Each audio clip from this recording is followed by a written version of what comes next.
একবার একটি বৃদ্ধ গাধা হাঁটতে হাঁটতে একটি শুকনো কুয়ায় পড়ে যায় এবং গাধাটির মালিক গাধাটির চিৎকার চেঁচামেচির শব্দ শুনে কাছে গিয়ে দেখে তার গাধাটি একদম গভীর এক কুয়ায় পড়ে যায়। তো সে অনেক চেষ্টা করে যখন তাকে সেখান থেকে ওঠাতে ব্যর্থ হয়, তখন সে চিন্তা করলো যে এমনিতেও আমার গাধাটি বুড়ো হয়ে গেছে, এটা আর তেমন কাজের না, এবং এই কুয়োটাও আমার বন্ধ করা দরকার। তখন সে ভাবলো তাহলে এটাকে আমি মাটি চাপা দিয়ে দিই।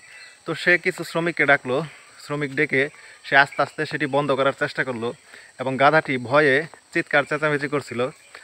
এবং কিছু সময় পরে সে একদম শান্ত হয়ে যায়, একদম চুপ হয়ে যায় এবং গাধাটির মালিক কাছে গিয়ে দেখে যতবার উপর থেকে তার উপরে মাটি ছোড়া হচ্ছে ততবার গাধাটি তার গা ঝাঁকুনি দিয়ে সেই মাটিকে নিচে ফেলছে এবং সেই মাটিকেই ব্যবহার করে সে আস্তে আস্তে উপরে ওঠার চেষ্টা করছে।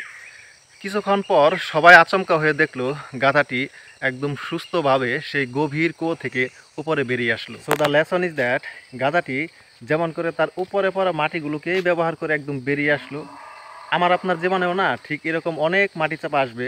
হয়তো সেই মাটি চাপার নিচে পড়ে আমাদেরকে মরতে হবে, নয়তো সেই মাটিকে ব্যবহার করে আমাদেরকে বেরিয়ে আসতে হবে। ধন্যবাদ, সবাই ভালো থাকবেন। আসসালামু আলাইকুম।